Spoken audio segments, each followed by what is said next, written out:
Првиот снег на место радост донесе нервози кај многу граѓани. Снежната покривка која вчера покри делови од Македонија предизвика проблеми на неколку патни правци во државата. Нервозни граѓани на социјалните мрежи објавија видеа на кои се гледа хаосот на македонските патишта предизвикан од снежните наноси.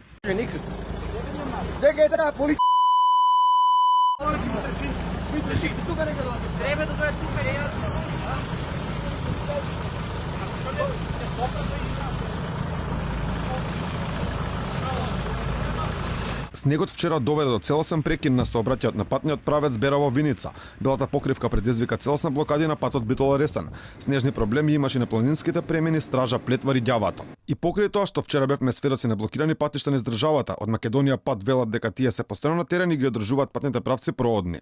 Јавното предпријатие Македонија пат апелира на внимателно возење и прилагодување на брзината спрема условите на патот. Дежурните екипи на јавното предпријатие Македонија пат се постојано на терен и ги одржуваат сите патни правци проодни. Инаку најмногу снег во изминативе 24 часа падна во Маврово, каде е формирана снежна покривка од 25 см. 18 см снег има во Крушево и Лазарополе, 17 има на Попова Шапка, над 10 см има и во Тополчани, Претор, Битола, Берово и Ѓуриште.